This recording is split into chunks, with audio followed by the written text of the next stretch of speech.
Okay, so we're here once again in Sword Factory X, and for today's video I'm going to help you guys with some tips on how to basically beat the dungeons much easier and much quicker, as well as getting better rewards and possibly the best possible rewards you can actually get. So yeah, let's just get straight into it. So obviously dungeons are a new part to the game in the recent update, and there's actually a few ways that you can actually use to make it like a little bit easier to get through these dungeons. So this first tip is actually a really good one, and that is actually your quality of your sword. So you may think that the quality of your sword only really just actually depends on the value. However, Ederites said himself that the quality of the sword actually increases your attack speed the higher it goes. So say you have a really high quality, we'll be quickly looking at the index right now. Say you have a broken sword with the quality on there, it's obviously going to be a really bad attack speed sword. However, say you have something really high like miraculous or staggering, it's going to be a much faster attack speed sword, which is honestly incredible, and it's a really good thing to use when it comes to the dungeons, because obviously the quicker you can kill the bosses and the mobs, the quicker you can go through the dungeon, and of course it's going to be a really good thing for the speedrunners as well. So yeah, quality of your sword does matter now, and for all those who are making some brand new damage swords, make sure you are also using your quality and get it up in the ascender as well. Now this next one I think is a very good tip, and you may think that when it comes to actually upgrading your sword and getting some enchants for your sword, that you should actually increase the damage. Now from what I've seen so far going through the dungeons and things, damage doesn't actually matter as much as your health. Now I think that the health when you're going through the dungeon is much more important than the damage. As you can see right now, for my best sword, I currently have 352 quadrillion damage, health on my character, and honestly I barely lose any health when going through any dungeon, even when I'm with some very strong players as well. This amount of health is really good. And there's another thing as well, and you may have already noticed this when you are going through the dungeons, but basically when you do go through a dungeon, the health and the damage of your sword actually changes depending on how strong the whole squad is. Now we have of course just quickly missed the dungeon, but yeah, basically when you are actually going through the dungeon, say you are going in solo, the boss at the end, the abomination, may only have 200 quadrillion health.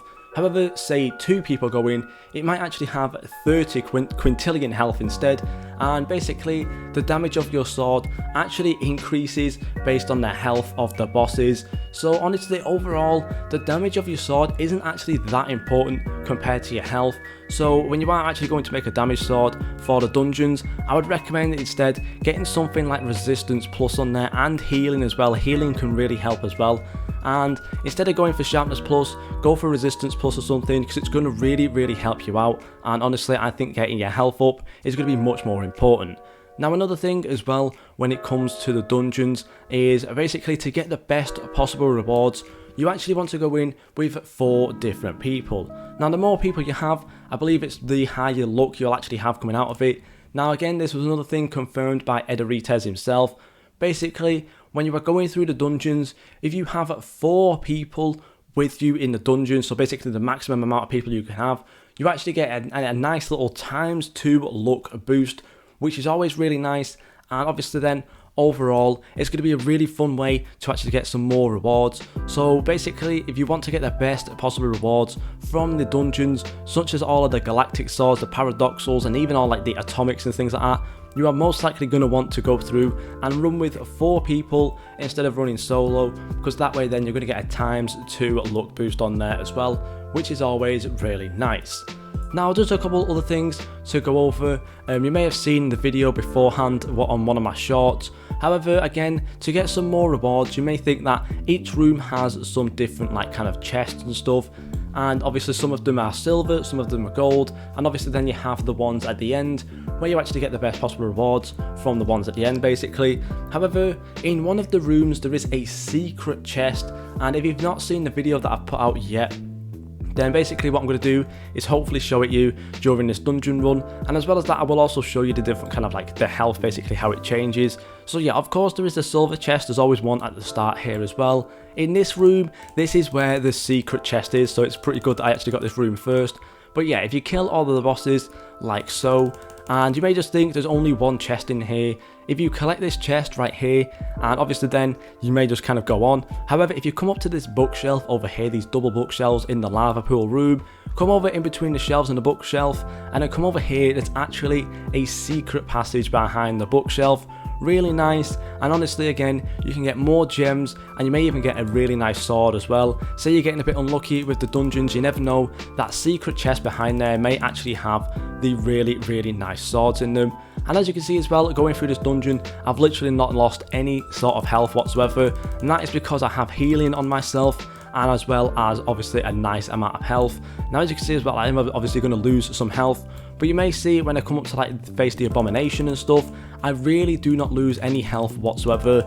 Main reason being is the fact that the abomination doesn't really attack that much. It mostly tries to chase you around instead of actually attacking you, and when it does attack you when you have a high amount of health, it honestly doesn't even do that much. And I'll show you some other things as well. Hopefully it does actually work in this video when it comes to the abomination. So yeah, let's just quickly get through this last room right here. This room is always the worst room when it comes to speedrunning, in my opinion. Again, those who do actually do some speedrunning may have different opinions. And you may also know as well, I am switching between two different swords. As you can see, I do have this supreme sword down here, and that is because it has a super sonic on it. And again, another really good way to get through dungeons quickly is to have a supersonic sword, or just a speeds plus sword. It'll help you get through the dungeons quicker as well. Now again, as you can see, we are here now in the abomination room, and where is my damage sword? Oh, it is literally in the first slot. But yeah, as you can see, he will kind of blow you away, but most of the time he will spend the time chasing you, then he will hit you. As you can see, he literally just missed. So a good way to kind of get around, and as you can see there as well, the anti-cheat really does help when he pushes you away. Most of the time I end up teleporting back. But yeah, as you can see, if I am circling him like this, and he does that kind of throw down attack, he never actually hits me. So again, another really good way to actually face the abomination is to kind of just circle him around his feet, because that way then when he actually throws his hands down, he's not going to hit you. So yeah, it really easy. And as you can see as well, I was doing around like what, 5 quadrillion damage every time. But as you can see, my sword actually has to do like 63 quadrillion damage. So yeah, you may actually see the fact that your sword doesn't actually do the amount of damage you expect, and that is basically because, as I said before, it changes depending on what kind of things you get. And another thing as well, when you are going through the dungeons, you may realise then that your inventory gets full up. But don't worry, because if you go through and collect all of the chests and stuff, if your inventory is full, then you can just get the gifts from up here and reclaim it anyway. And as you can see as well, we did actually get a monochromatic Imperium Plus, and we just quickly need to drop a sword like so, and boom, teleport back. And yeah, so that's just some different things that you can do to help with the dungeons. Again, if you guys are, well, basically if I was running through that dungeon with 4 different people, I probably could have got something much better than an Imperium Plus. Maybe I could have got something, if we quickly look, I might have got a Galactic or a Paradoxal, something like that. So yeah, make sure you are running with 4 people. It will really help with the end of the dungeon rewards and stuff. And on top of that as well, make sure that you are going ahead and getting your health up rather than your damage. And as well, if you are really going for the damage and things, the main things that do actually help are these secret ones down here. So let's just have a quick look. Energy Blast is a really good one, and Earth is also a really good one for damaging the bosses. Wind actually probably kind of doesn't really help that much, considering the fact that it mostly knocks the enemies away before you've actually killed them. So wind is probably one that you should avoid. Frostbite is a really good one as well. When you come up to face the boss, you can actually freeze the boss using Frostbite. So the ones really that you want to kind of look out for are Supersonic, Energy Blast and Earth, Frostbite and Resistance Plus, because that way then you're going to have the most amount of health, you're going to freeze the boss, and you're going to do a lot of damage with these special attacks as well. Anything else is completely up to you, but yeah, honestly I would kind of just say try and go for the Supersonic and any of the Energy Blast or Earth ones. And yeah, that's pretty much it from me. Let me know any tips that you have as well, and I'll put them in a future video. Thank you guys so much for watching, and I'll see you all in the next video.